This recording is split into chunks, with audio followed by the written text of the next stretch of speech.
But yeah, I saw it and I was like, this looks just like an N64 box art. Yeah, so. Shawn. I think I just wet myself a little bit with semen. Oh my god.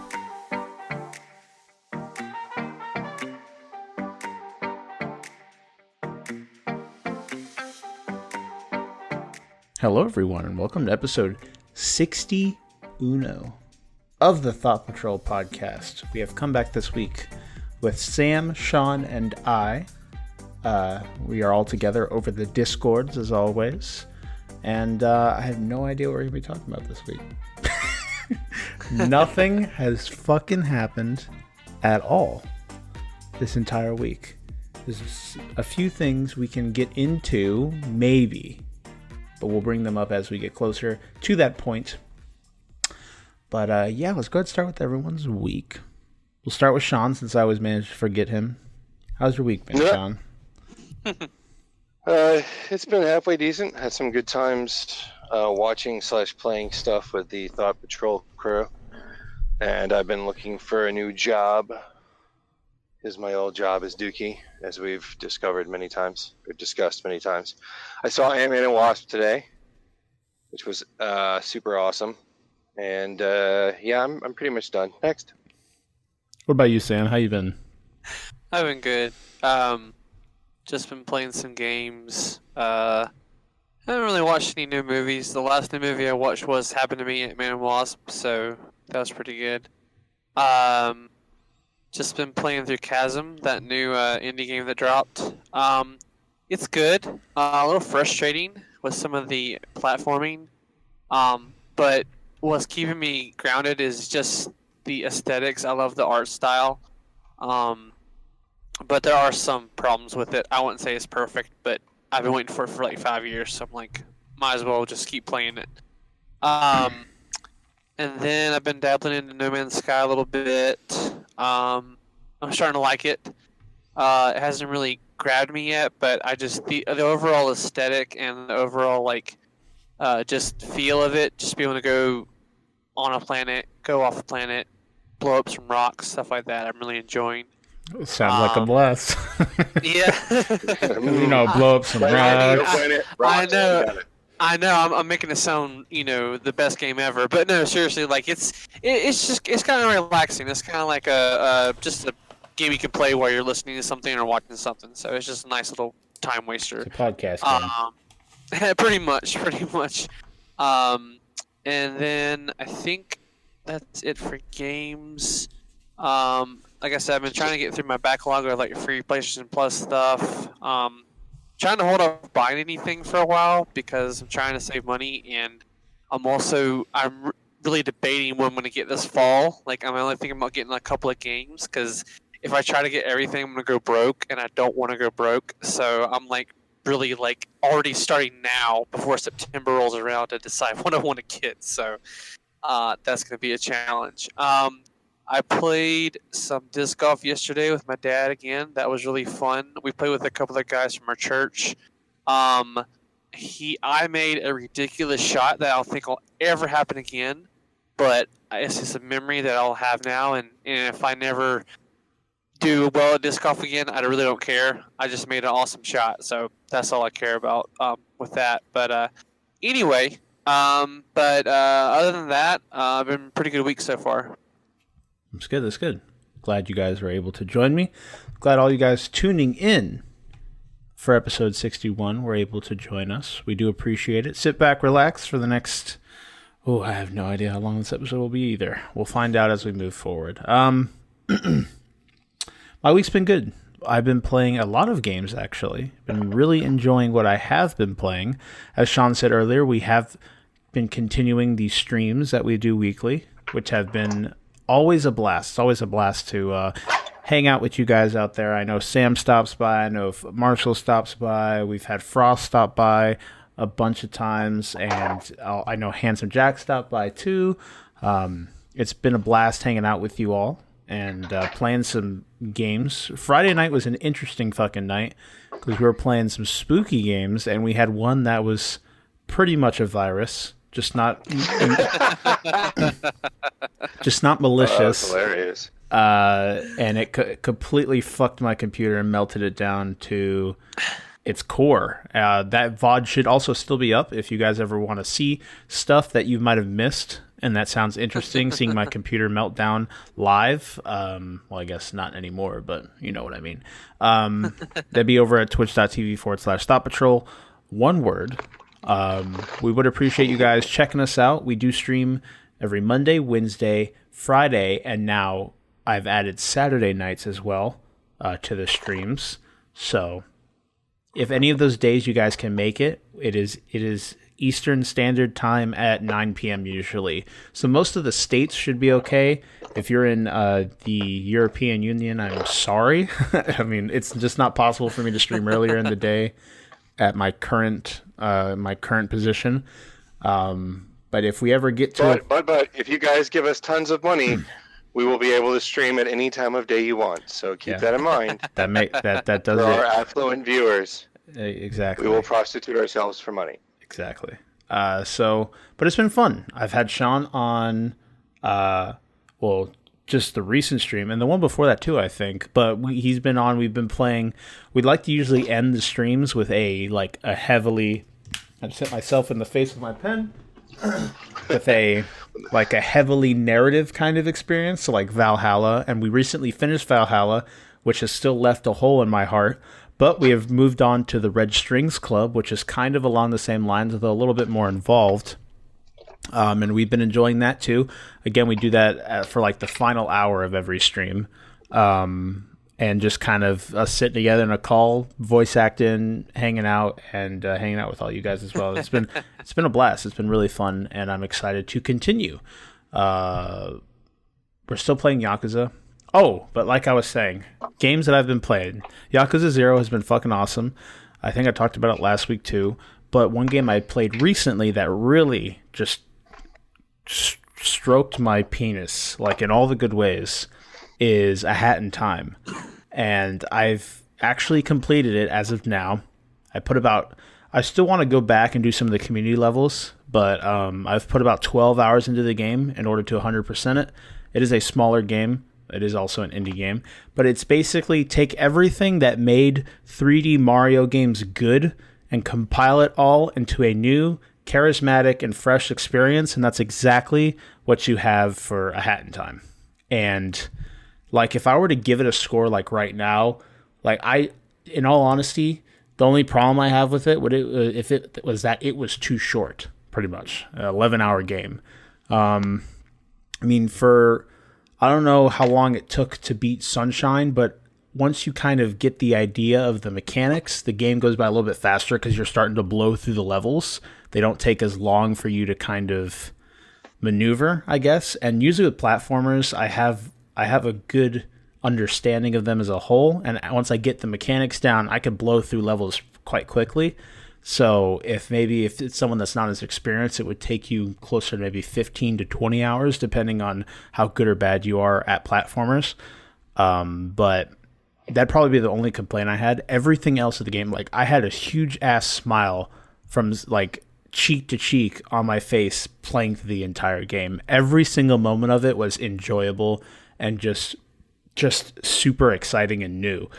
And one really cool thing is, it's almost like every time you went to a new world, I think there's 4 or 5 worlds in the game, and every new world was like a brand new game practically. So say you start on the first world, it's called Mafia Town, and it handles like a normal 3D Mario level. You get dropped in, there's a bunch of shit going on at all times, and then there's different missions you complete to get the stars, but in this, they're hourglasses in this game. And then you get to the second world, and straight up, the world is cut in half, and you find out there's just two sides of birds. It's like a bird planet. There's these two sides of bird races that are vying to win this movie, almost like an Oscar or whatever the fuck, but it's for birds. And it splits right down in half, and you get 2 sets of levels, and they're all towards creating movies. And each movie's got, so like one is like a Murder on the Orient Express kind of thing. Another one's like a Western movie, and you play through these levels, and both these two dudes are fighting for control, and you're starring in both of their movies. So as you play through the levels, you're basically playing through like super cliched movie genres and stuff like that, and just going to the level you would normally. But one of them is literally a murder mystery. So you're going through this train and you're collecting data, and it's like, or you're collecting evidence, and it's like a stealth game, and you're trying to like, there's people looking for you, and you're trying to hide, and you're trying to find out who the murderer is, and it's all one fucking level. That's one level, and then each level adds something new, and some kind of experience. Like they had this one parade level, and it was a you get a conductor uniform, and you have like 6 dudes that follow you around in like a line, and they just continue to follow you throughout the level. So the idea is you have to keep moving, or you'll constantly take damage from this like trail that follows you around. And you're completing objectives and just trying to move as fast as possible so you're not taking damage while avoiding other things. You got like projectiles flying at you, and that was, again, all one level. They have one world that's literally like an open world where it's like free roam. You just drop in and do whatever the hell you want, and it works almost like a Ubisoft game where there's different areas that you just complete, and then they get completed, and you see on the map by like lights that shine up that you know which areas you've done. It's just a big open map that you can explore. There's one that's like entirely horror themed, and it actually has like a mansion you go through that is quite terrifying. Like it's actually like genuinely creepy and dark, about like this woman that like put her prince in, or something, like her prince went off and flirted with another dude. So she captured him and put him in, and she turned into this evil woman.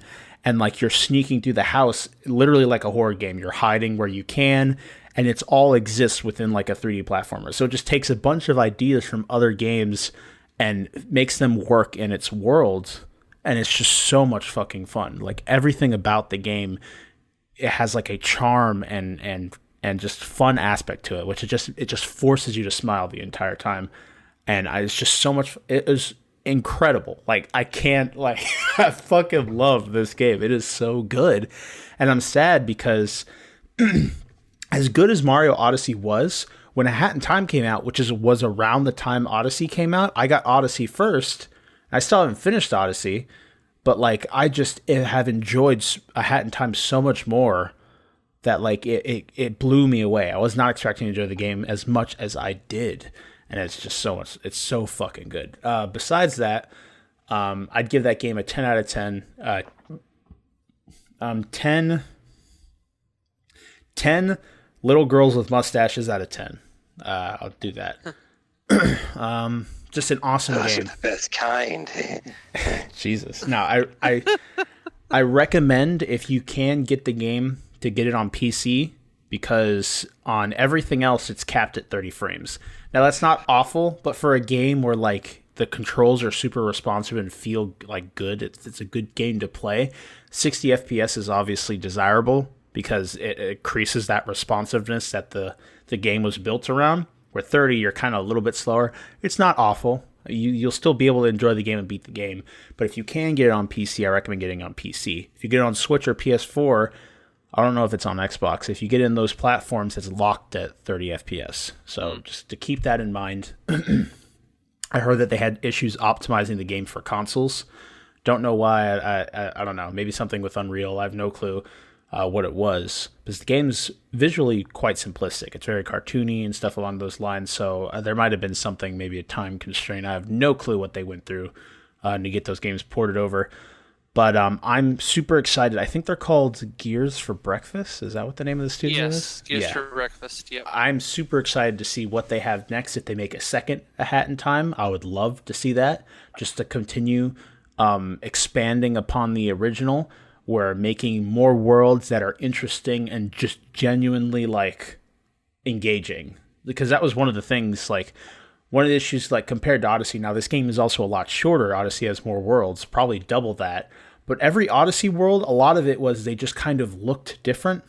And there would be maybe a mechanic here or there introduced. Whereas in A Hat in Time, when you're moving worlds, it's like, it literally feels like you're switching games. Like you're moving to an entirely new game that introduces a whole bunch of different concepts that were just pulled from all these different things, which I think adds to the charm as well.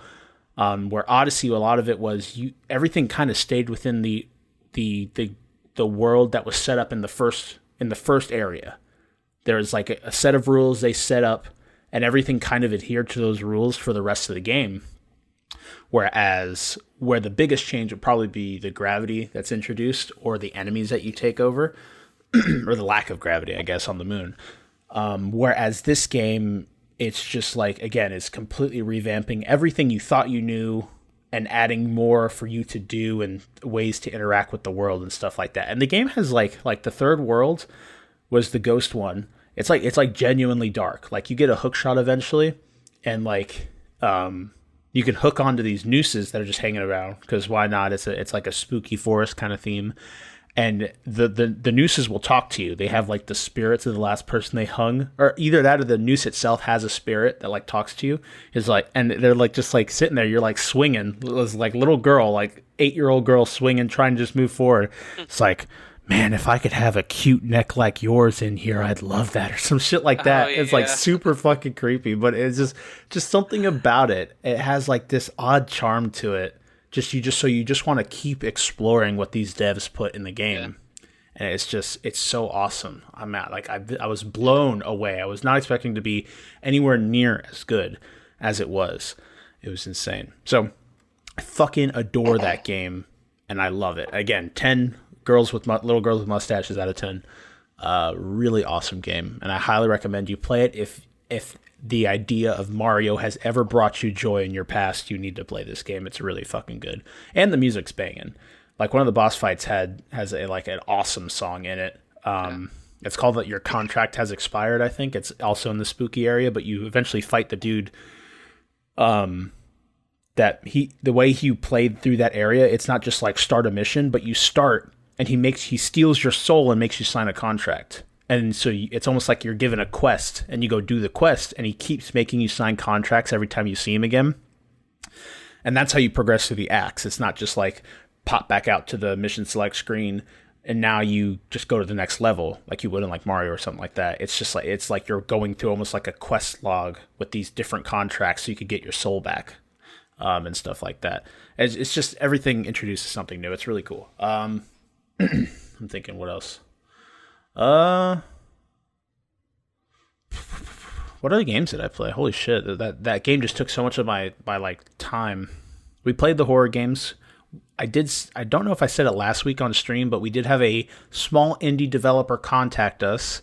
They're called Blackhound Studios, about their horror game they're making called Absinthe that's coming out in November. We played that a little bit on stream. It is horribly buggy and riddled with just a mess, but it is pre-alpha, so it's understandable. It's not till November that it's coming out, so they still have like 3 months to patch a lot of it out. And that's why they wanted us to do it, I'm assuming, get people testing their game. Then they both companies, both the streamer and the company gets free exposure, kind of, and then the company gets to see, like through VODs, what's going on, what's broken with their game, what isn't. But we played that on stream. It was okay. Again, I wasn't able to get too far. We got stuck. Like it was me and chat sitting there for like 30 minutes trying to figure out this one save combination, and just we couldn't get it to work. So we just gave up and switched to another game. But I think Friday nights are probably my favorite amongst the nights that we do, just because I like indie horror, and I like the things that can be. Usually, a lot of the time you get shit. It almost reminds me of anime, where like a lot you're like kind of paddling through a bunch of shit until you find like a diamond in the rough. That's the same relationship I have with anime. So that was good. I don't think I've played anything else. I played a little bit of Conan Exiles. It's okay. I got it with the same bundle that A Hat in Time came with. I said I was going to do it before. I did actually pick up Monster Hunter World for PC. I got it. It was on sale, plus a 10% discount I get from Humble Bundle. I got it for like 40-something bucks. So that's cool. I'm excited to get back into that, I guess. We're doing it mostly on stream. We'll be doing it.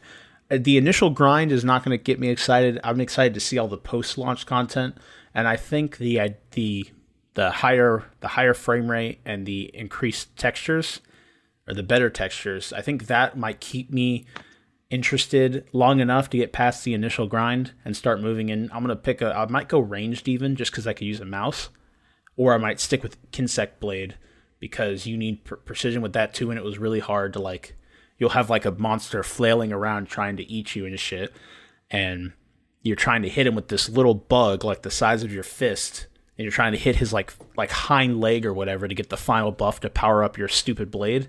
And you just keep hitting his wing, or you hit his tail, or you hit his ass, but you just can't hit his hind leg to save your life, and you can't get that final buff to power up your sword. But that might be a little bit easier with the precision that a mouse can afford you. I don't know. I'll see. But I'm not going to do what I did playing it on PS4 because then that'd be boring. So I'm going to pick a whole different weapon, learn a new weapon, maybe do like Gun Lance or something. I heard they're pretty busted. Do something like that to keep it fresh. And most of that game will probably be played on stream. We might, I don't know how we're going to do it, but I'm going to continue to do that and finish Yakuza. But that's pretty much been my week. Haven't seen any movies. Just been working, doing school, and playing video games. That's about it. But I would not have it any other way. And I think that's about it. I'm glad again that everyone can join me, both to listen to our voices and to speak with me directly here tonight. You two beautiful men. With gigantic feet. I do appreciate you all for stopping by. I'd suck on your middle toe any day. So, just sounds like okay. Emoji. All right, let's move on to our intro. Or no, I did intro. I meant our. God damn it, I'm a mess. Housekeeping. So, as we said before, Twitch streams. If you want something that's not a podcast but involves us here at the Thought Patrol Podcast, feel free to check out our Twitch streams. We play games there. We have fun. Friday nights are particularly cool just because you get to see Kyle kind of shit his pants from games that he should not shit his pants at, just because I'm a bitch when it comes to horror games. It's a very love-hate relationship. I don't want to talk about it. But definitely check that out. Feel free to drop us a follow. We're trying to get closer and closer to 100 followers. We might do something special once we get there. We may not. I have no idea. We got to get there first, though. Right now, we're sitting at like 62-ish, which is pretty good. But just trying to rack up the follower count, trying to get consistent viewers, stuff like that, so we can grow, which is always difficult on Twitch. But that'd probably be the best way to see stuff, just because YouTube is hard to do with my time schedule. It's very hard to sit down and edit videos for hours on end to make them funny compared to sitting down and just playing a game and interacting live with everybody. It's much easier to do Twitch. I do intend to do YouTube videos eventually, although they might just continue to be Twitch highlights. I have no idea what's going to happen there. But if you're listening to us on YouTube and you want content from us and that you're not getting on YouTube, obviously, feel free to check out the Twitch.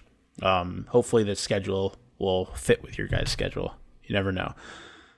Also, we do have a Discord. You want to come by and say hi to the community and the host of the Thought Patrol podcast, you feel free to do it that way. Also, you can go there to leave us mailbag questions. If you have anything that you do yourself, whether it be Twitch, YouTube, stuff like that, there's a section for that, dropping that, so the host can check it out, or other members of the community can look at the stuff that you produce. If we speak about anything on this podcast that interests you or that you have an opinion on, feel free to leave a comment below so we can see what you guys are thinking out there. Also, feel free to subscribe either to the YouTube channel or to the podcast service that you are listening to us on. We are quite all over the place. Stitcher, Spotify, Google Play, Apple Podcasts, iHeartRadio, and a few other ones that are smaller. You can quite literally get us anywhere into your beautiful eardrums. We also have a Twitter over at ThoughtPatrolPD. You can check us out there for announcements when we go live on Twitch. Anything that we're doing, if we intend to do more community game nights, which we have done in the past. I know we had a Fortnite one that we did and stuff like that. We'd love to do that with you guys. And finally, iTunes reviews. If you want to get super freaky with us and get in our pants, feel free to leave us an iTunes review. That would help us out, help us grow. Now, I haven't checked in ages, but I'm going to look to see if we have any. I highly doubt it, but I'm going to look to see if we have any more reviews. Oh, I think we have a sixth. Wait a second here, boys. Okay, I think it was... We have... From our boy, we do have a new review. This was a long time ago, July 11th. I apologize. It's just you check so many times that you just give up that you're ever going to get anything. But this is from Aphrodisiac 1432335. He says, awesome, 5 stars. And the only thing he left, he might be a fan, is love you, Shawn. So Shawn's got a secret admirer out there. I wonder, do you know an Aphrodisiac 1432335? To date, I don't think I have any friends with numbers in their names. Listen here, but boy. Well, it sounds like I do now. We appreciate the rating, though. And I love you too, Aphrodisiac 16969. Yes, dude. But I don't remember the number. I'm sorry. We appreciate your guys throwing help our way in that manner. You know, reviews always help. Oh yeah, you guys rock. Yeah. We would not be nearly as awesome if we didn't have awesome Rockstar Ninja Pirates alongside of us. That's probably the best quote I've heard chest to you. Of this generation. Thank you. Had a single tear roll from both my eye and my cock. One can say I am erect. All right. So, with that out of the way, do we have a mailbag? Did you send us a mailbag, Sam? I remember. I did. You did. I remember seeing it.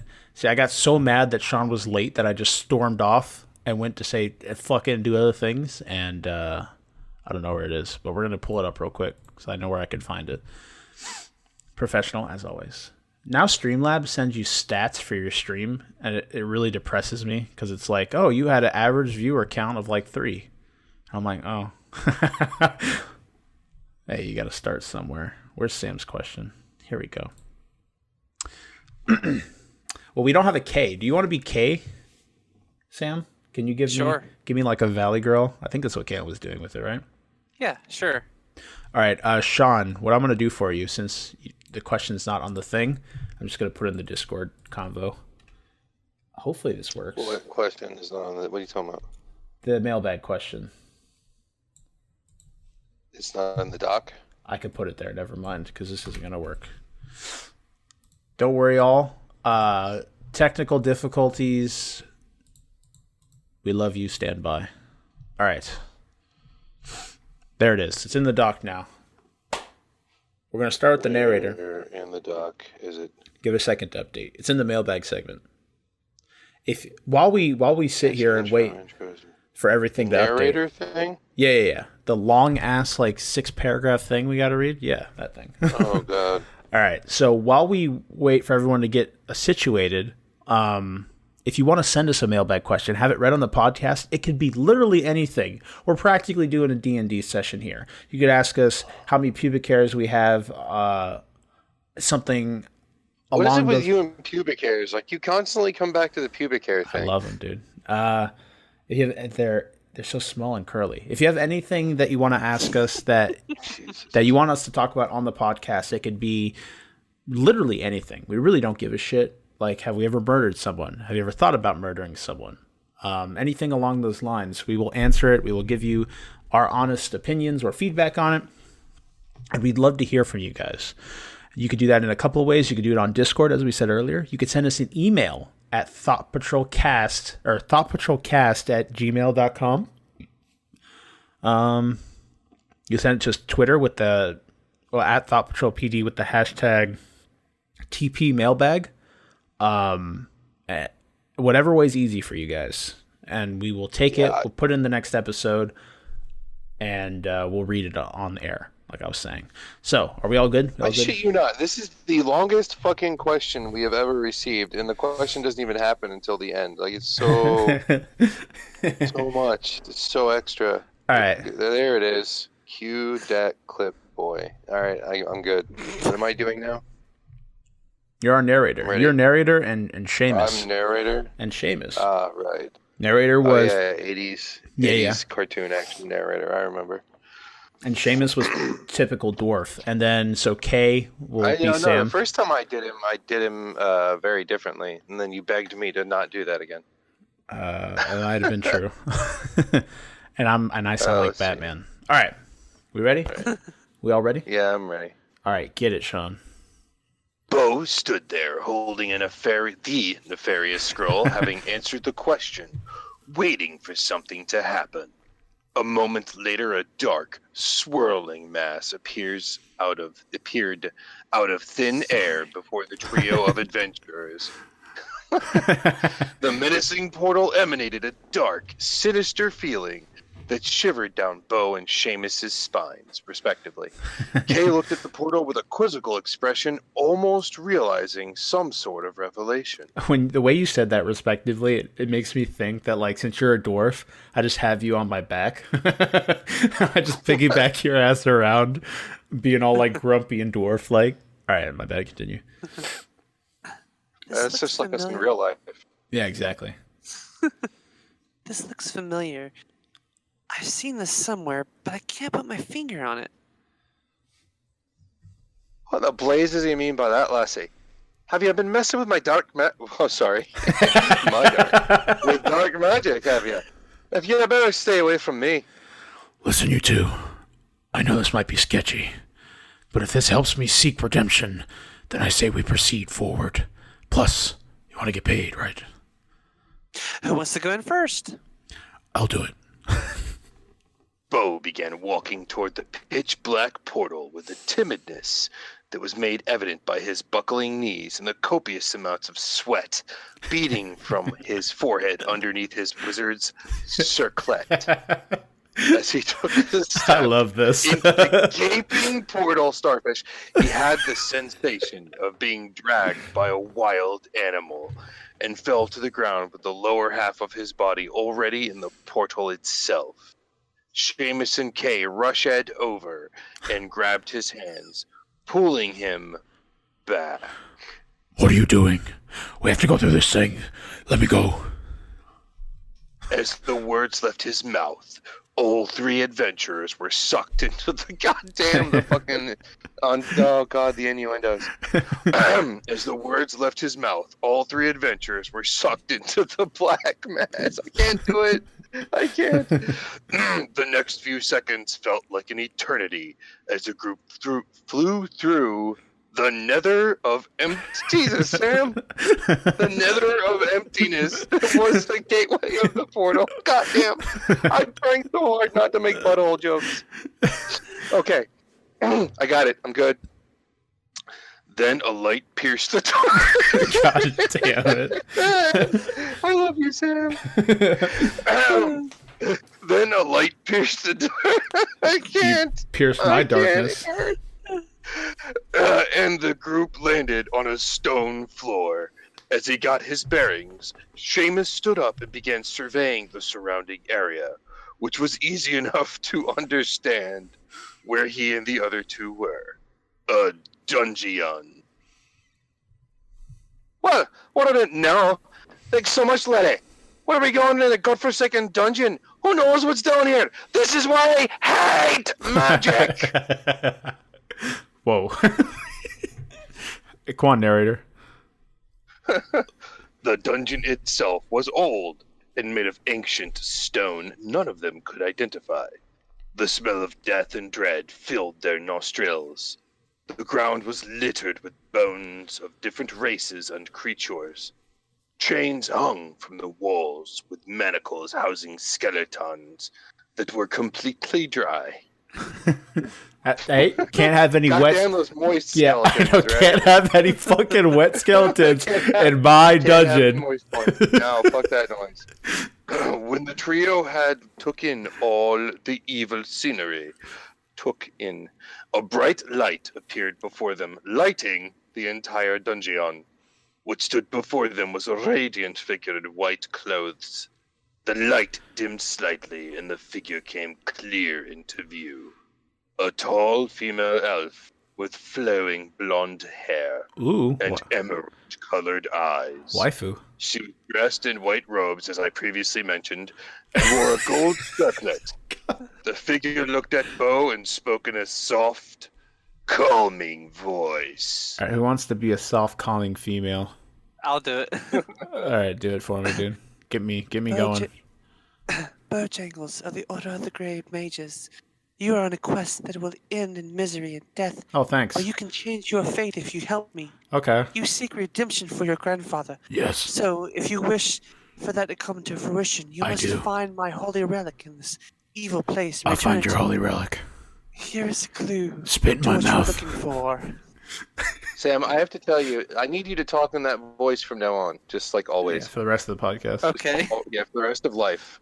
All right. It's your new voice. The mysterious woman bent down Hell yeah. and handed Bo a piece of parchment with an inscription written on it in an elegant, swirling font, which read... It's still Do I have narrator. to read this? Yeah, I think so. Okay. Question. Spyro the Reignited Trilogy's box art was revealed at an interesting... What? Wait. Caveat? With an interesting caveat. Yeah. The text on the box states that an internet connection is required for content. The It was bastards. further revealed... Yes, I know.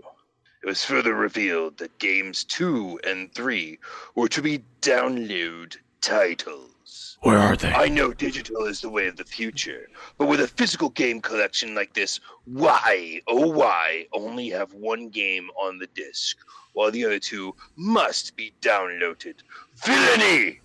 This split of content might put a damper on potential sales.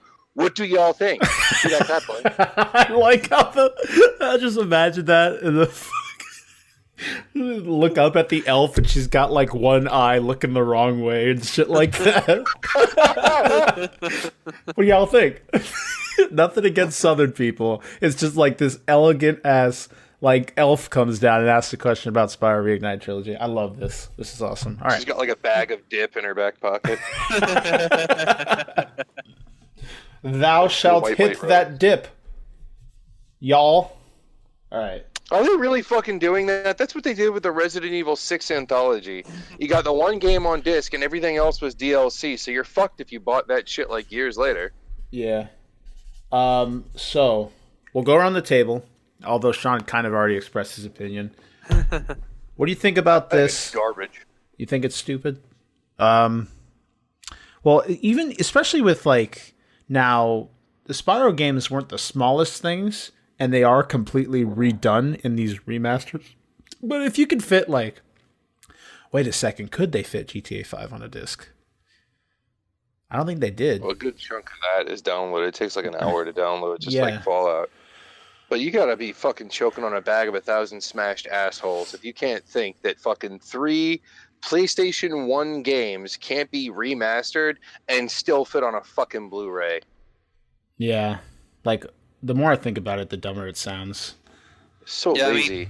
I mean, they did with Crash Bandicoot, and of course, Crash, the levels are a little bit more linear and not as open as Spyro, but still, I mean, they were able to achieve high graphic fidelity, and they were able to have extra content. So why is it such an issue that you have to download the other 2 games?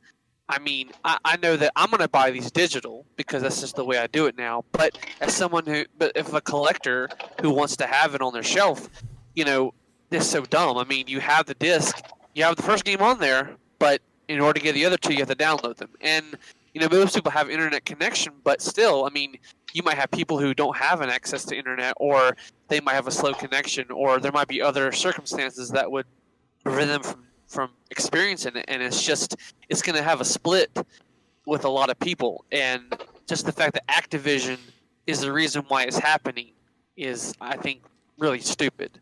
It's a cost-cutting dick move. Yeah, it is. That's what it is. Yeah, I mean, I do agree with all this, like 100%. What was I trying to say though? But even if you look at some areas in the States, there are still places where people have to have like satellite internet to get anything whatsoever, and even that is slow as dicks because it's satellite internet, and God forbid it's raining or something like that. So there are even places... Hey, don't include my dick in that comment. My dick can be fast if it needs to be. I'm sorry. I apologize for my inconsiderate... sensitivity? Yeah, I'm sorry. Yeah. I'm gonna just dye my hair multiple colors and scream at you about everything that's wrong with the world. Hit it up with HR, asshole. I don't have time for your shit right now. I will masturbate in public when we fucking have enough money to have an HR department. Masturbate. Just imagine you running into the boss, like just slamming your fist on his table. Of a fucking city park where there's a fountain and just jizzing all into the fountain. Oh, God. Like there's small children and birds going by and fucking an old blind dudes playing chess. And I just imagine obviously the amount of stress on your body and mind as a whole, just for being naked in public and trying to furiously masturbate into a fountain, it's probably not getting out quick. So I could just imagine you like getting pissed off, running up to a fountain, and you start, but you can't finish. So you're just like, come on, damn it, I got to make a point here. And you're just trying to beat your dick furiously, but you can't actually get off. Begging it to grow so that everybody doesn't think you have a tiny dick before you get arrested, or I get arrested in this case. Come on, little buddy. You can do it. Show them what you've got. Show them. Come on, goddammit. You can do this. That'll get you. I believed in you. That'll get you right into solitary confinement. They won't even take you to the public. Yeah, you go right into solitary confinement. Sir, he's insane. He's screaming at his penis. He's still talking to it, actually. He's completely ignoring us. We're really not sure what to do. I'm not touching him. He's naked. Imagine that, like, having to be that cop to wrestle down the angry, naked dude with his dick all over the place. I would, like, sir, I don't get paid enough for this. Just, please. Oh, I've seen it happen. I was at the beach when there was a guy streaking down the beach and he got tackled by beach patrol. That shit was fucking hilarious. They fucking tackled his ass too. They full on just jumped on his ass and just slammed him into the fucking dirt. Damn. And it was like 30 or 40 feet away from me. So myself and my buddy Justin were there just in tears laughing so hard. And we're like rooting him on. You're like, you got it, buddy. You almost got him. Yeah. All right. Now put the cuffs on him. Watch out for that wiener. Oh, never mind. It touched you. You'll be okay. Just wash that part extra. Yeah, bleach that part off. That reminds me, Bruce is in a state of just constant excitement. Like, he does not calm down, no matter what. You're getting home from work, or you stepped outside for like 15 seconds to like bring in the garbage can or something. Just the fact that you have reappeared into his vision, he proceeds to go into like Mach 5 and spiral in circles. So he constantly has a little red rocket going, no matter what. In all states, in all forms of Bruce are red rocket enabled. So he's always just available for whatever. And I was on the bed. And he sleeps in my bed, so I was just petting him, and my hand like slipped off. I know where this is going. My hand slipped off, and it hit the bed. But I was like looking at my phone, and he was like behind me, and I was petting him. I'm like, what the? And I felt something wet. I'm like, what the fuck is that? Accidentally give your dog a hand job. Yeah, I look over, and this boy's just rocking it, and I'm like, oh fuck, Bruce, that's disgusting. I went and took a shower. I felt so nasty. He just looks at me like to be used. He just looks at me like nothing's wrong. And then because I left his site for 15 seconds, when I get back, he just proceeds to elevate himself into like ethereal doghood. He's moving so fast, just fucking insane. He's a crazy dog. All right, let's actually answer this fucking question. So, I know digital is the way of the future, but with a physical game collection like this, why only have split of content? So what do we all think? We think it's stupid. Activision's trying to either something went horribly wrong with the game development, and for some reason they can't fit all three on the disc, or Activision's cutting corners. And I'm leaning a little bit more to Activision being a greedy piece of shit than something going on with a development company. Because who's doing the remake, the remaster? Toys for Bob, I think. Have they done remasters before? Well, I don't know. I don't know if they did the. if I'm not mistaken, I think they did the Crash one too, but I'm not entirely sure. I thought Um, the original developers did Crash. Oh, Naughty Dog? No, because Activision acquired Crash like years ago. Oh God, that's terrible news. Yeah, Why did they that's why he was on he was MIA for a while, and then they brought Oh him back. no, Toys for Bob did all the Skylanders shit, Yes, they did. oh and they god. did Star Control, but they did. I Well, see 'em, Pandemonium okay. wasn't bad, but that was '96. Let's see what Toys for Oh, Bob has also done. they did do this. They did do this insane Yeah, trilogy. Yeah, they did. 2017. Yeah, they did. Yeah. Okay. They've been So- around for a long time. They did the Horde. Dude, God, they they did did- a bunch of Disney Dude, shit. guys, they did Madagascar 1 and Madagascar 2. Yeah. I think we got to give it to them. And they did Majoko Daisuksuken, Little Witching Mischiefs. Holy shit, look at Yeah. this. This is They did so both of them. And nine- they did Pandemonium 1 and 2. Those were good. This is so 90s anime. Oh my god, the box art. Okay, I'm sorry. Oh, this is 70s Yeah, I was anime. actually looking at that when he said that. Okay, all right. No, that's more like 80s, Well, I looked at it. It said Yeah, 70s. okay. Yeah. early They look. 80s. It's when they look like someone's like set the girl down on the floor and like proceeded to stomp their face to flatten it. That's how you tell by the age. Or Yeah, and their face is like 75% eyes. Yeah. That's where the big eyes, small mouth joke comes from. God, although anime today still has it, it's still not technically what the proportion a normal human would have. At least it's not like early 2000s, mid to late 90s anime where like you're saying 75% of the face kind of thing.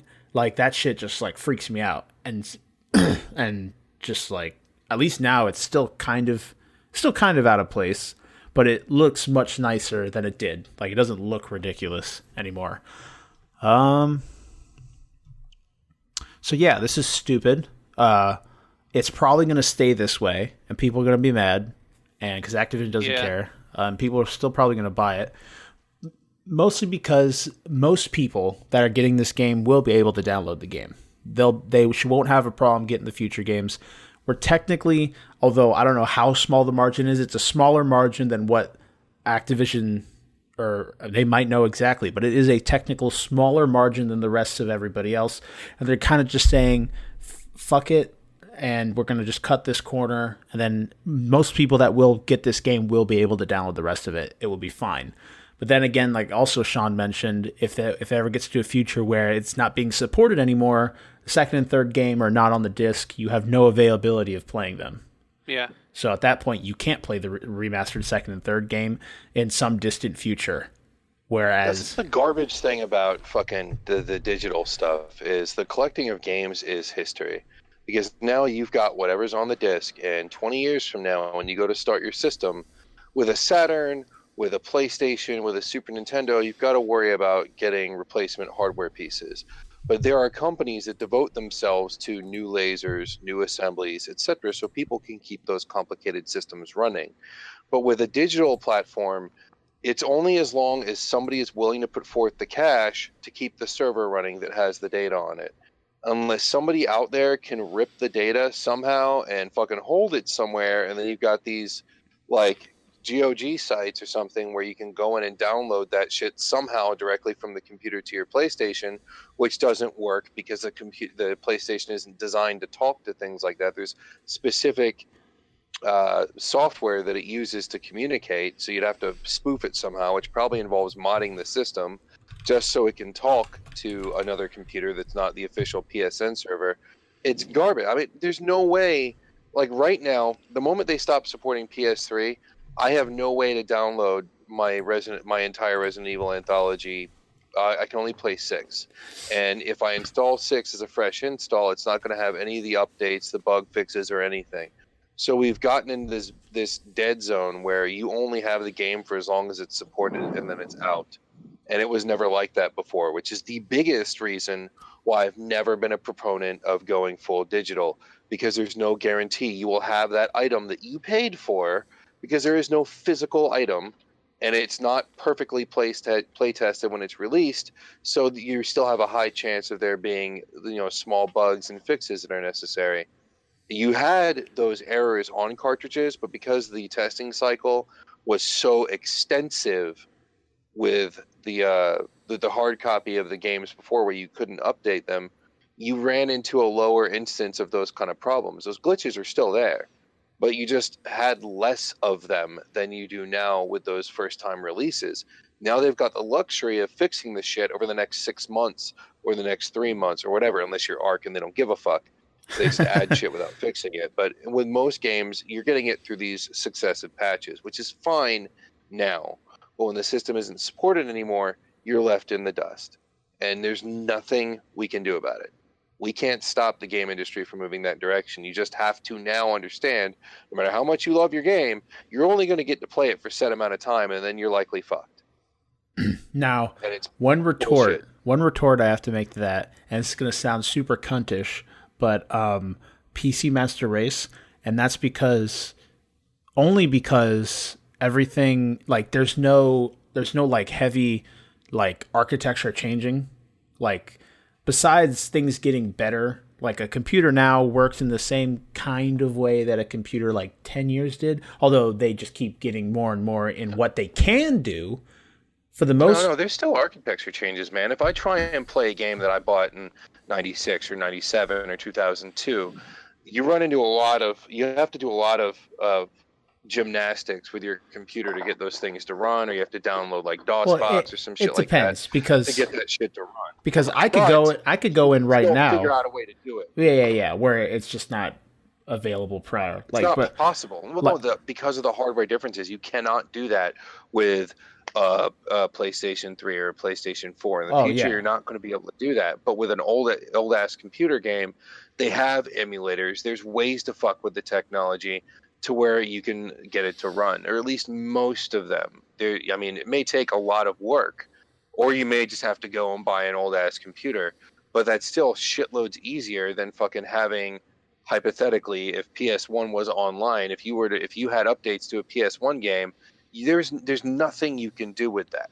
But with a computer, there's some douchebag out there somewhere who lives in a basement on a couch and has no life, who dedicates his existence to stockpiling software updates for extinct games.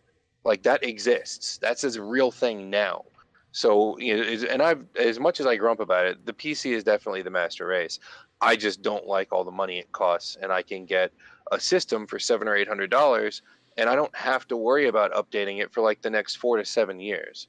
And then I just get another system, and my old one becomes a collector's piece. I like having that thing. I would love to have a PC, but I'm just not financially, fluid enough to be able to do that. So when you're in a position like I am, like thousands and thousands of gamers are globe-wide, like, consoles are a necessity if you want to game. And they are fucking us to the point where we won't have a choice. We will have to go gameless for a few years to save up to buy a decent rig, because we're getting pushed out. With shit like this, we're getting pushed out. I want my hard stuff. I like to have copies of things. And there are thousands of people that aren't 30 that still want to have hard copies of things. There are people in high school that want to have copies of things. Like, digital is the essence of impermanence to me. Unless it's an embarrassing fucking picture where you mooned somebody and your balls fell out and somebody posted online. That'll stay around forever. But God forbid you need an update to a Castlevania game and you're fucked. Yeah, no, I agree. 100%. I do agree. And I think that's, hopefully, as we continue to move forward, we have already lost a lot. Like, if you are, like you're saying, if you don't have the internet connection and you need a game from 10 years ago to be patched, it's just not going to happen on an older system. But hopefully, as we move forward, as cloud services get better, as hopefully we see more integration of, or what's it called when you can play games that are older that don't technically belong to that system? Xbox is all about it.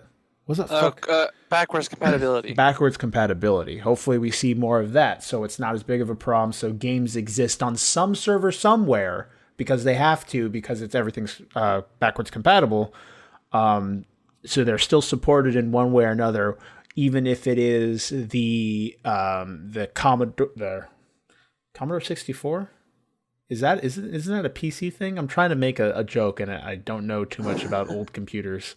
Yeah. But you could have a potato being microwaved in the back of the server room, but at least you have your Castlevania patch on there, if you kind of get what I'm saying, and you can still download it in one way or another because they have to support it because it is backwards compatible, and they know people are going to play it. They know, like with the Wii U, when they dropped the Wii U and they stopped the services for it, although they pissed off a shitload of people, they know they pissed off a shitload of people. They now know, hey, we don't really have to support those games anymore because the system's been declared dead, which is something.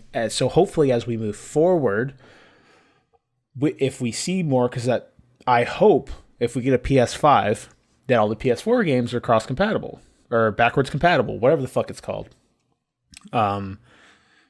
We don't know necessarily if PlayStation's going to pull the same shit that they did this generation. They got a lot of flack for it. So hopefully they learn. Hopefully Sony listens to their community, because hopefully Xbox gets better and they have to or something. Because this generation, PlayStation technically doesn't have to fucking really do anything. Like, because they know they're top dogs. They really don't. They're on a mountain. Fucking haven't. Yeah.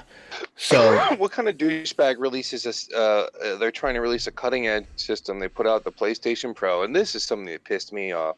And they're like, "Oh, well, people will stream in 4K, so they don't need a higher definition Blu-ray drive. That will push the price." You know that it's really, as much as I try and blame the game market on the production companies, they're only responding to us. And when gamers got so cheap that they would not purchase a $700 gaming system because it was able to do so much. Because the PS3 came out, they did the backwards compatibility, they gave you all these options. There was like 5 different memory card slots. It was a powerful machine, and it was heads and tails over the Xbox 360. It was just a very, very good machine. But nobody wanted to spend the $700 because gamers are fucking douchetards that are too cheap. My mom sat to buy this thing for me. I think it was for Christmas or my birthday. Sat outside for like 14 hours to get one for me. And I loved it. And if it wasn't for a hardware problem combined with a shitty-ass girlfriend who blocked the vents, and every time she blocked the vents, I told her not to, and because she wanted to have her fucking entertainment center a certain way, and it had to be fucking balanced. She kept pushing me up against the vents, and it baked my system. Aside from that, fuck you, Summer.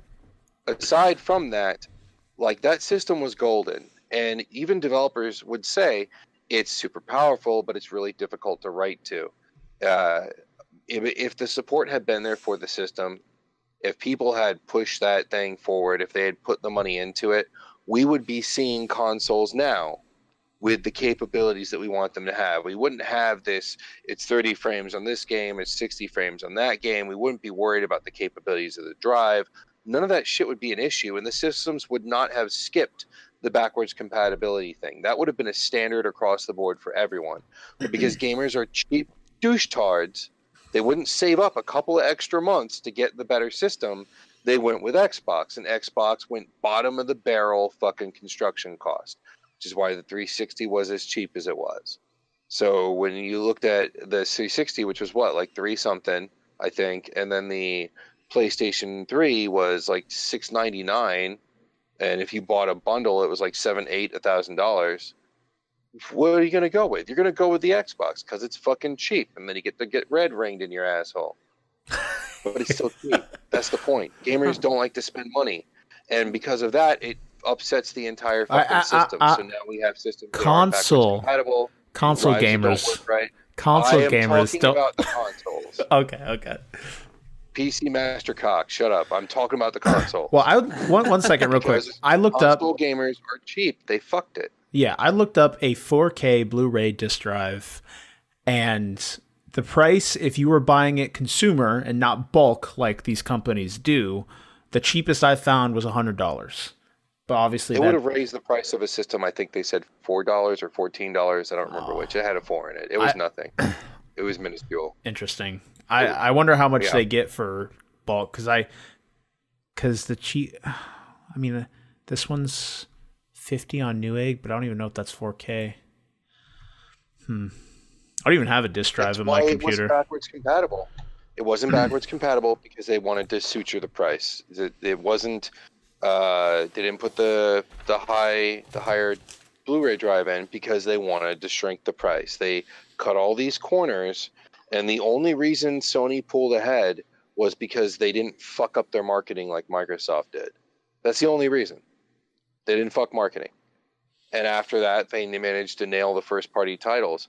But if Microsoft hadn't fucked their marketing, the only thing that Sony would have had to pull ahead would have been their perks, and those don't exist. It's technically not any better of a system. It really isn't.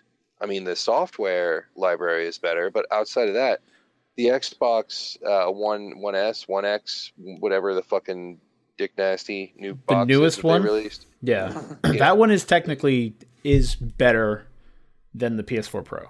Yeah, right. It's I mean, it's not huge amounts better, but it's significantly better enough to justify the price. Yeah. But the PS Pro isn't. I wonder what our next generation of consoles are going to cost. I wonder what they'll run.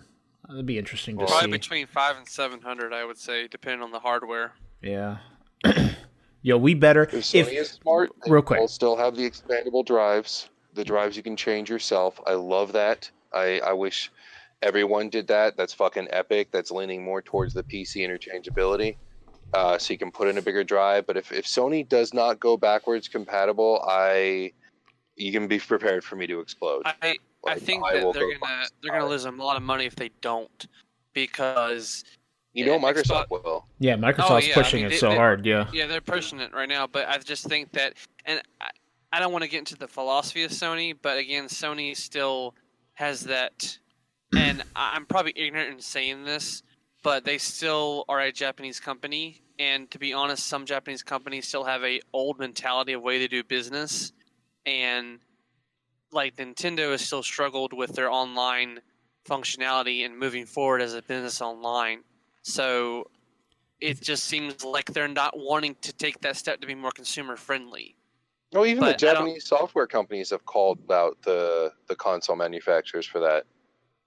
A lot of them, like Igarashi and all the big names that have been around for a while, the guys who have tried to push the envelope and evolve their games as technology evolves, have griped about Sony and Nintendo not moving forward, with their policies and shit, but they're kind of stuck because those are the big guys over there. They have to work within those confines. That's why you see a lot of those Japanese developers creating for PC now. Hey. I'll go fuck yourself. All right. So I think we answered this question. I might just make this the main fucking topic since we spent a good amount of time on it, and I still don't know what we're going to talk about. And that's good. We started the main topic early. Whatever. That's fine. So we could talk about series that we think have gone foul, like as they've evolved and tried to improve them with the times, that have not improved with the times, but have instead gone downward, like Final Fantasy, for instance, or Castlevania. Maybe save that for next week.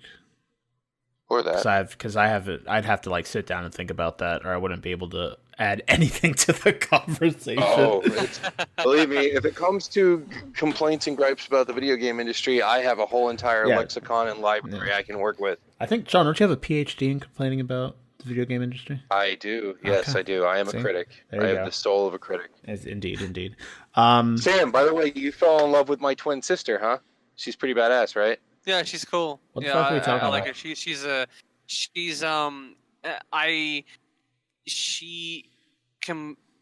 reminds me of you for sure. All of her complaints and all of her critiques are, they have merit. They're not just out there. Can I get some context? For Lindsay Ellis, she's this YouTuber who does critiques and stuff on movies and TV shows, mainly Disney, or at least that's what the catalog I've seen. But I'd say about a third of her content is Disney. Yeah. She's a big Disney cartoon fan, but there's a ton of other stuff out there. Yeah. But yeah, I like her, and she definitely gives a different perspective, especially the one she did on the Guardians of the Galaxy 2 movie. Just really gave me a different perspective, and also kind of clarified some things, and also reassured some things I was thinking about the movie. So I definitely like her, and that was a great recommendation. Yeah. Okay. If you took me and removed the rage and the dick jokes and put a killer set of lipstick on me and made me pretty, I would be Lindsay Ellis. Like, if I can find this chick and marry her, You're I speaking don't even my give language. a fuck what she looks like. Her personality alone makes me love her. Like, it's epic. When she tore apart the new Beauty and the Beast, I was like, I want to marry you right now. I don't care. You could be, you know what? You could be trans with a penis. I don't care. Let's get married. Hey, It's some butt people sex for us. some Fine. people consider that a plus. I would not care. Her personality, by what I saw in the videos alone, is enough for me to want to ask her out. Like, she is just like her mind is just la. Shawn, we gotta I watch love anime her work. tonight, dude. Oh yeah, I just thought about that. I got a lot to watch. We gotta catch up on shit. Yeah. Did Angels drop? We didn't watch Angels last week, right? No, and Asobi Asobase came out too. I've already been seeing clips of it on iFunny. All right, so to finally, this is why you need to stay off of iFunny. That shit spoils everything for you. what also helps me find good anime too. Like they post shit, like seeing, I'm like, wow, that looks cool. I'll check that out. So to find, double-edged sword. To fully wrap up this question, moving forward, I think everyone can kind of guess what we want to see from video game companies. If you're going to release something physically, release all of it physically. Speaking of box arts, Shawn, have you seen Sam sent it to me, but have you seen the Kickstarter for A Hat in Time, their physical edition that they have? There's a physical edition? Fuck that. I'm gonna go online and find it and order it. Aren't they doing like a Kickstarter for it, Sam? They already did it, and in fact, I think they reached the stretch goals, and I think only a certain amount of backers could get the special edition box art, if I'm not mistaken. They might release it afterwards. I don't know. But yeah, I saw it and I was like, this looks just like an N64 box art. Yeah, so. Shawn. I think I just wet myself a little bit with semen. Oh my god. I held off on buying it because I heard they were going to do a physical release, and if I miss that shit, I am going to murder children. Like, Oof. This makes me sad.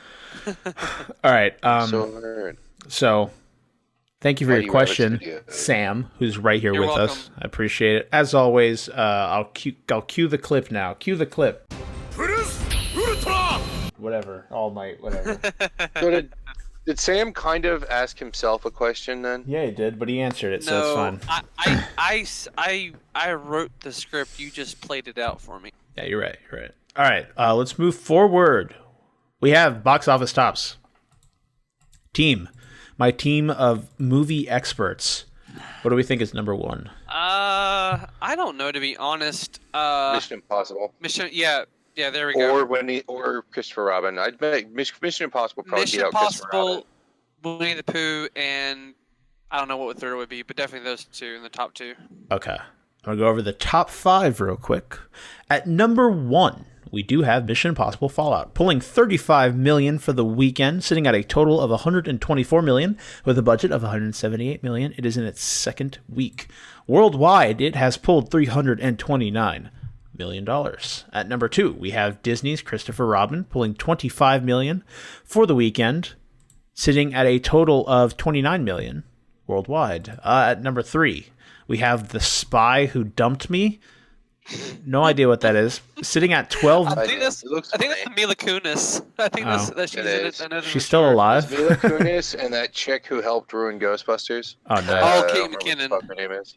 Yeah, and the thing is I love Kate McKinnon. Yeah, but I I'm do not too. happy that she helped do that. I didn't even see that movie, and I'm glad I didn't. You played a part in this demise. Yeah, you were part of it. You were part of that sin. Okay, so that's sitting at $12 million for the weekend.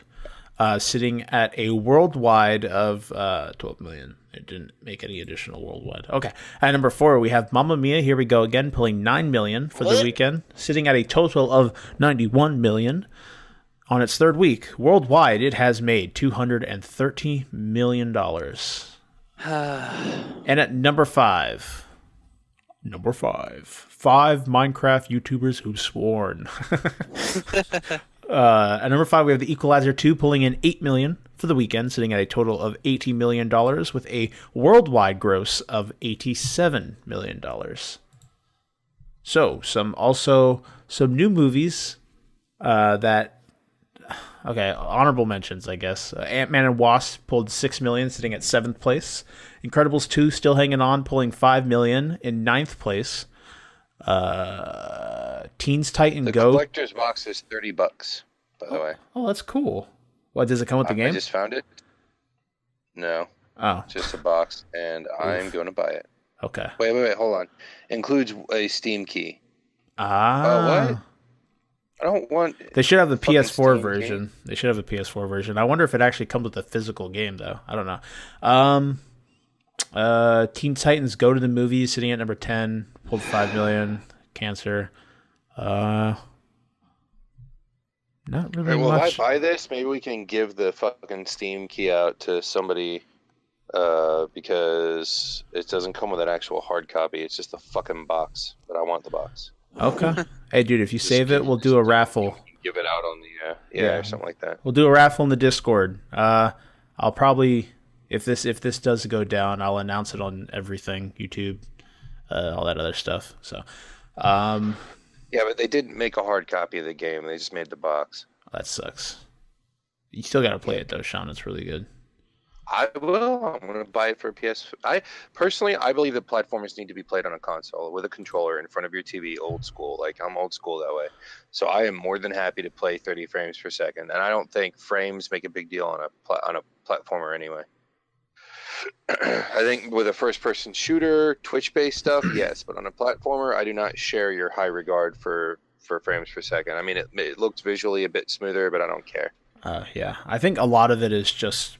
at least for platformers, I would agree. It's mostly preference. I like when things like feel like super responsive, and if you're used to 60 and you go to 30, there is a lag that you feel, like a tangible lag that you feel between the two. You know that's. But if you're used on your TV, right? I'm playing on a monitor all the time. My monitor has a high refresh rate. You played your PS4 on a monitor. No. I've played games. No. I've played games in 30 FPS. My point is when you play games on a console, there's always going to be, because response time and refresh rate are not the same thing. Yes. And a TV, obviously. Unless you have one a gaming TV, which you have to look for the fucking response time.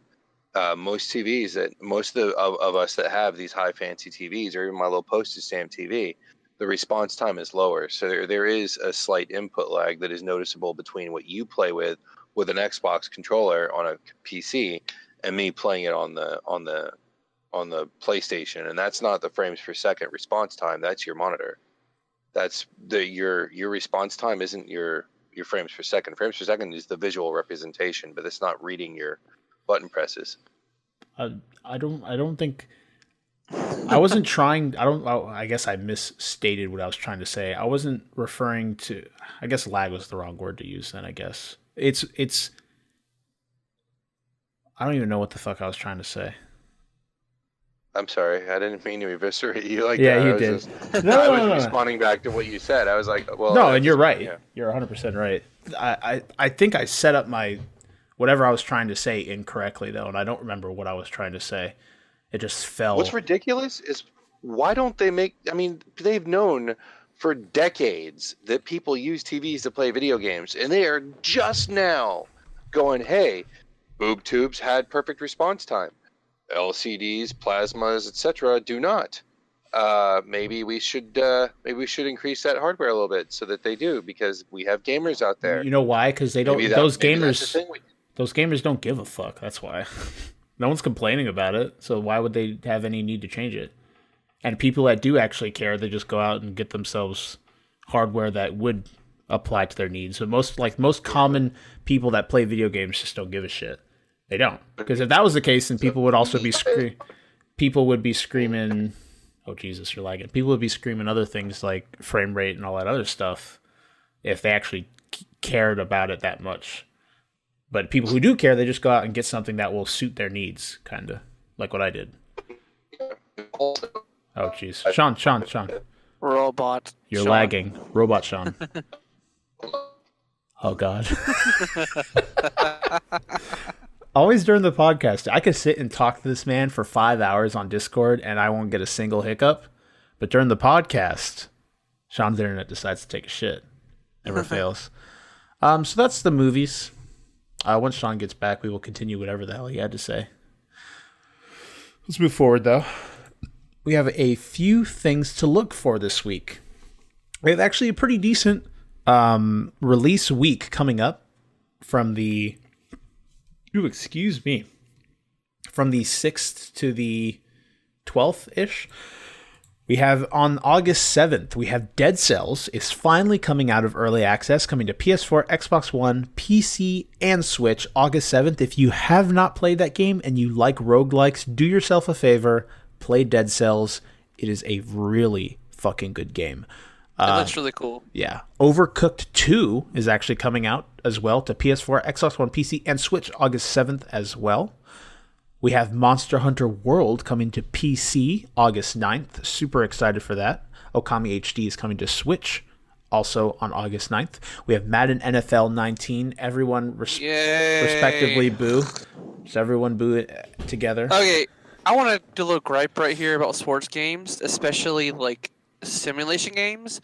What they need to do is just have a base game and then just update it every year instead of having to buy the freaking same thing. All you're doing is you're buying roster updates. That's all you're doing with a freaking sports game. It's absolutely ridiculous. I don't buy them anymore because I play the simulation games. I liked them a while. I played MLB The Show a while. I got 17 last year. It was fun. But just stop. Just stop making sports games like this. Just do a renewal service every year. Do it like WoW, like that. Makes it a whole lot easier, simpler. But again, they're all about the money. The only reason they do it is because people buy it. And these sports games... because people are stupid. Yeah, but, like, not saying... I mean, it's true. But, like, the common gamer usually is just either ignorant to the whole industry or they just don't care. Which is why we see NFL and FIFA outsell like actual good games every year and stuff like that. Like actual, like, dare I say, even actual games, which sometimes you can say, oh, there is a game there. It's the same game that's been there for the last 10 years. It just looks nicer. There's improvements to the mechanics and stuff, but again, it's like very minute things, which helps the game because there's certain. We'll see what the problem with sports games is that there's so many variables. Even with an actual game, there's a lot of variables. Even if you do it down by the numbers, anything can go differently. Anything can go wrong. The team with a 67 score could possibly be a team with a 90 score, just because of all the circumstances. And when you try to do that with a game every year, it creates this this mess that just will not stop. So I don't know. Yeah, I agree. It's a little silly. And I'm a sports fan. I love sports. I love watching football. I love watching baseball. I even like watching hockey occasionally. But it's really hard to like get into something, especially a video game. Like I would love to play. I love to play sports video games. Some of my favorite games, like NFL Blitz, Slugfest, all that. But anyway, ran over. I just had to say my piece. Rant number 2 over. Also coming out on August 10th, we have We Happy Few coming to PS4, Xbox One, and PC, and Death Gambit coming to PS4 and PC, both on August 10th. Or all 3 of those are on August 10th, actually. So, got some games coming out. Definitely a big week in games. Dead Cells is going to be awesome. Super excited for Monster Hunter World coming to PC. Death Gambit looks interesting. We Happy Few has always had me kind of slightly interested. Sam, you have anything from this list you think you might pick up?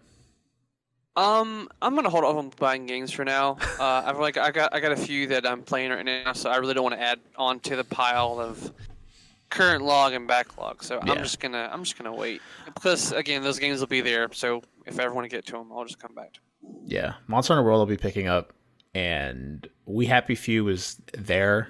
I have like a backlog for games that I'm not going to buy, but eventually I'll get to, and it's going to go in there. So it looks interesting, and I like the idea of it, but I don't know if I'll ever play it. It might be a good game to stream, because I don't know how big the community is for it. Maybe get some new people that just want to see what the game looks like, that have some kind of interest in it. All right, so that's that. Those are your games to look for this week. Let us know what you guys think you're going to be picking up. If you're going to be joining or finally stepping into Monster Hunter World, if you've been waiting for it all this time for PC, which, man, that's quite a wait. Kudos to you, because I know a few people that didn't want to buy it on console because they wanted to fully experience it on PC. And again, kudos to you for doing that. Are you going to be picking up Madden NFL 19 and continuing to feed the conglomerate bullshit that is EA? Let us know. We want to hear from you guys. So let's move on to our news segment. We have a few things that happened over the last week. Nothing gigantic, but a few things. We have Red Dead Redemption 2 will, quote, Can I help you? All right, hot miking. Tyler over there.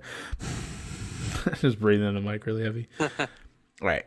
So Red Dead Redemption 2 will redefine gaming, Take-Two says. Who wouldn't say that? This is by Eddie Macick of GameSpot. Grand Theft Auto developer Rockstar's next big game, Red Dead Redemption 2, is coming in October, and parent publisher Take-Two has high hopes for it. During an earnings call today, Take-Two CEO Strauss Zelnick said the game will be, quote, yet another creative milestone for Rockstar. Boasting further, Zelnick said Red Dead Redemption 2 aims to, quote, redefine our industry and captivate audiences around the world. Red Dead Redemption 2 is Rockstar's first title developed from the ground up for the current console generation. Oh yeah, I guess that makes sense. That kind of confused me for a second. Take-Two said, we could not be more excited about the upcoming launch of Red Dead Redemption 2, which is poised to be another massive entertainment event. Zelnick didn't say anything more about how Red Dead Redemption 2 will redefine the gaming industry. Intriguingly, Rockstar... Sam, move the mic. For fuck's sake. God damn it, man. He's interested. He's excited. He's looking forward to Red Dead 2. Oh, my bad. I was, the cord, I guess, is making too much noise. My bad. No, it's you breathing into it. It's your breathing on it. Oh, I'm not breathing that hard. Oh, I'm sorry, guys. It's the cord. Breathing that hard.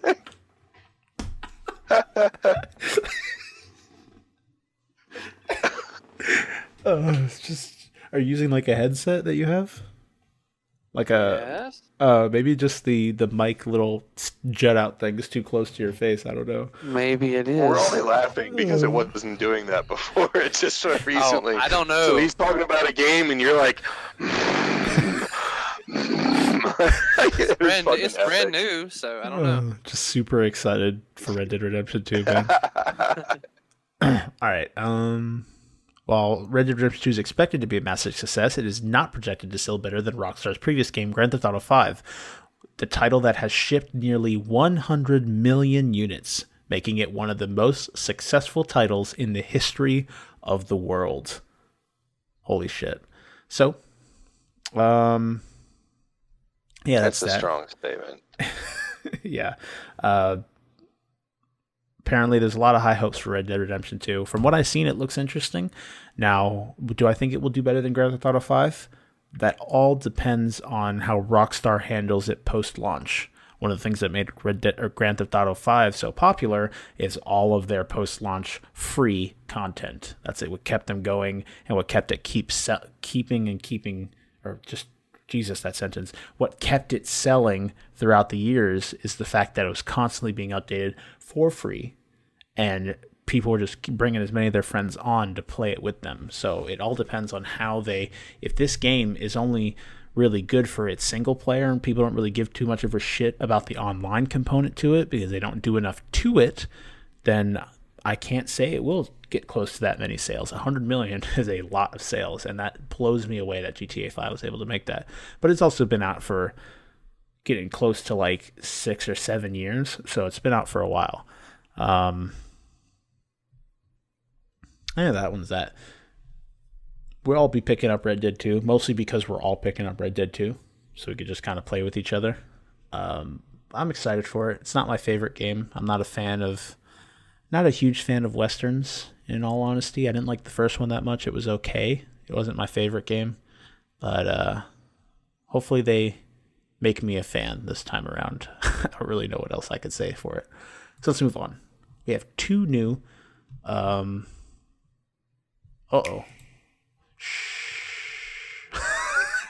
went to check the ad and it played a video. Oof. Oh no.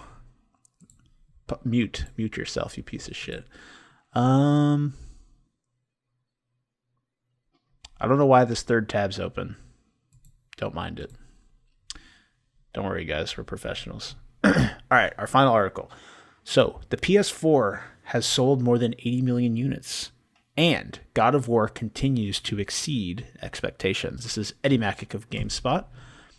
Eddie! Our boy Eddie. Been with us the whole time. Our number 1 fan. Right, Eddie? Doesn't know we exist.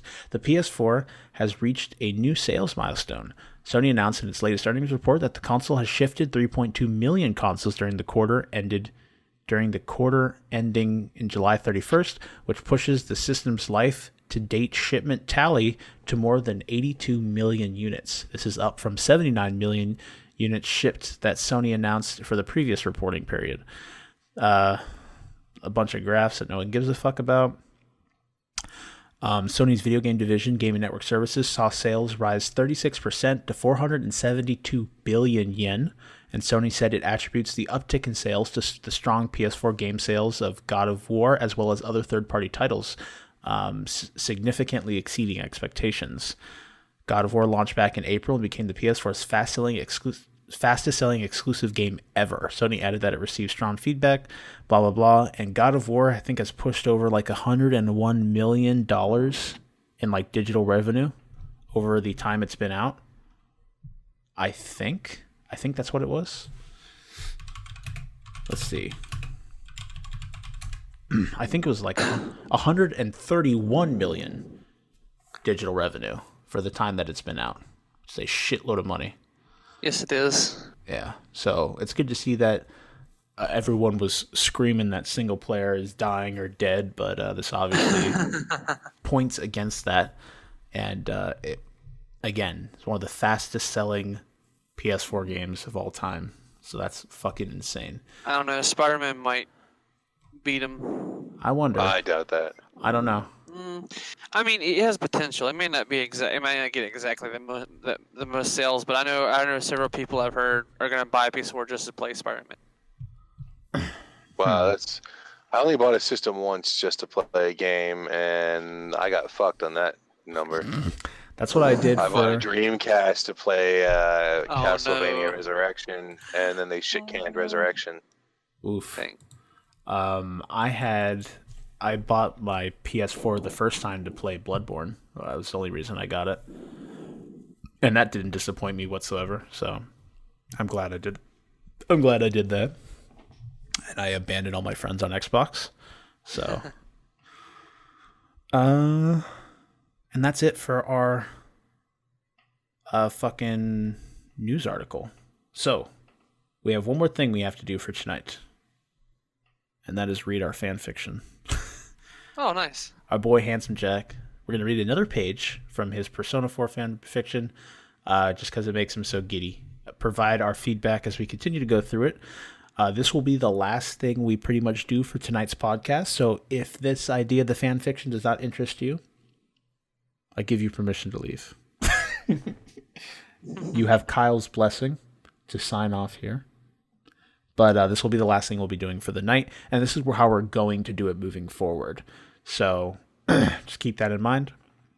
But I did promise him I would read it. So that's what we're going to do. I'm going to move over. I guess we don't really need everyone on it because it's just Sam. Should we? Actually, let's switch. Shawn, do you want to read? Read what? What? Here. I know exactly how to do this. You know how I shared my screen last time we... Actually, no, you can't read that. Your phone's too small.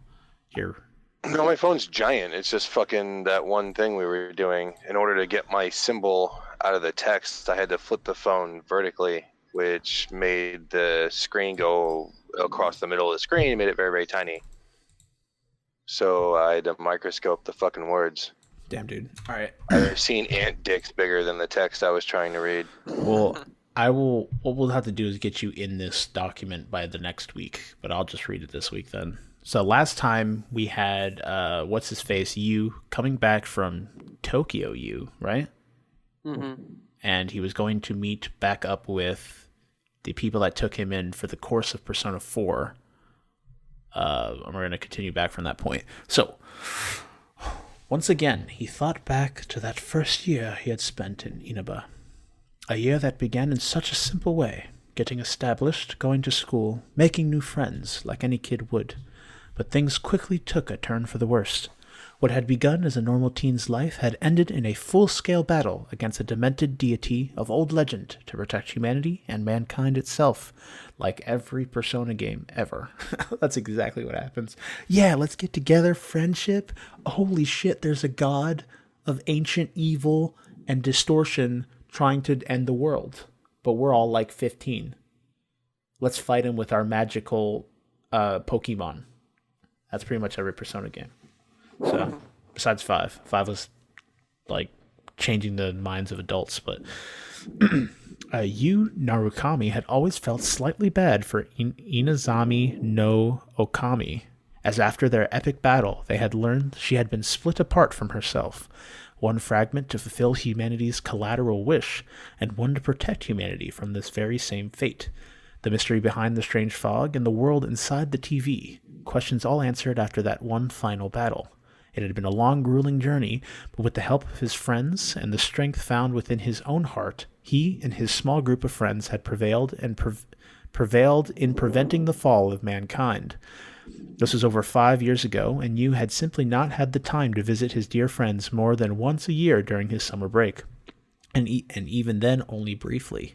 But now that he had passed his final exams with flying colors, he could come here to truly enjoy himself. He was not only going to get to see everyone again, but he could finally take the time to properly catch up with each and every one of them again. Yu was shaken from his thoughts by the familiar hissing sound of a train slowly coming to a stop.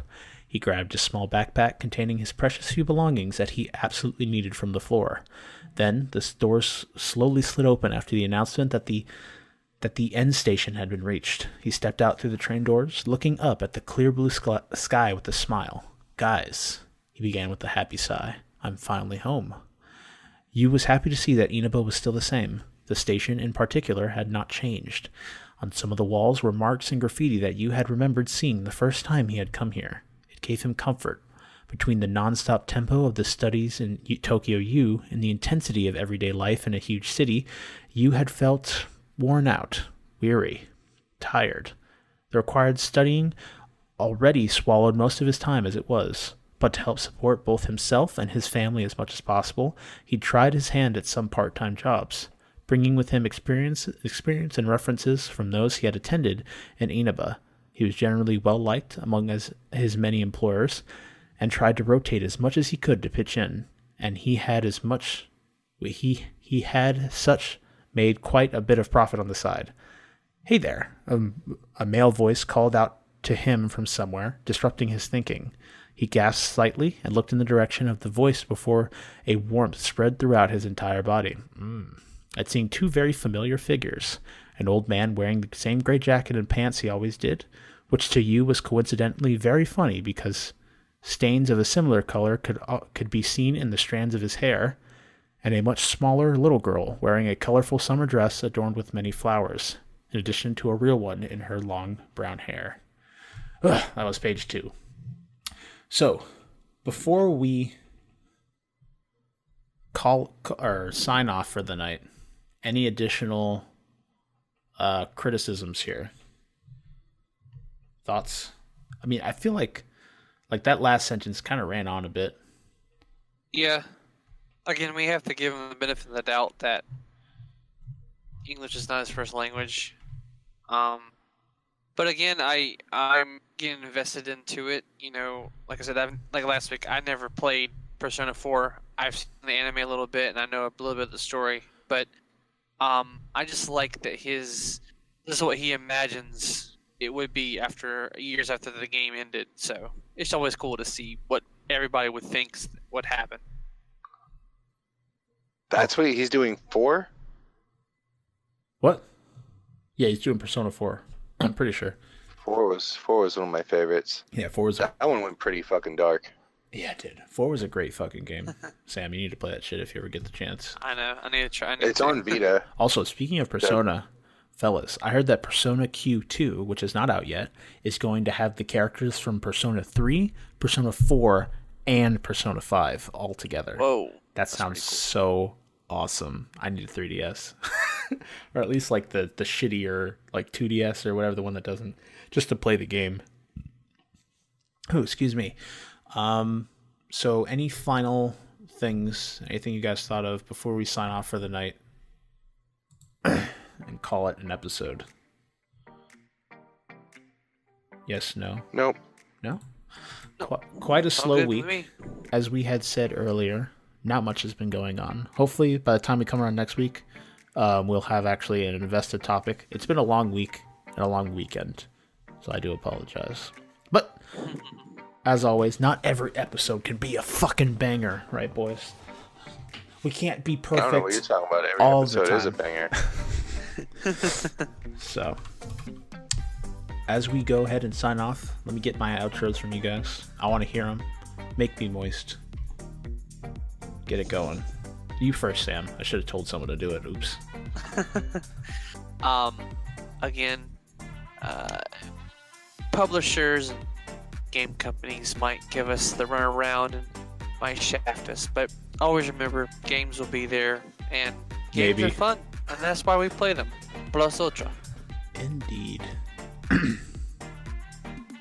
don't about know what you, you're talking about. I play games because they make me miserable. What's this fun thing you speak of? Play games to critique them. I play games to make myself cry. Indeed. And Hugs and cry kisses with to my them. pink parts. Indeed. And before we go, we call this episode 62 of the Thought Patrol podcast. First thing I'm going to say thank you for sticking with us. No matter how long it's been, whether it's your first time or you've been here since episode 1, we appreciate you guys for everything that you do for us. Keep us going. It helps a lot. But before we call it, I shall leave you all with a thought. When possums play possum, they're not playing. They actually pass out from sheer terror.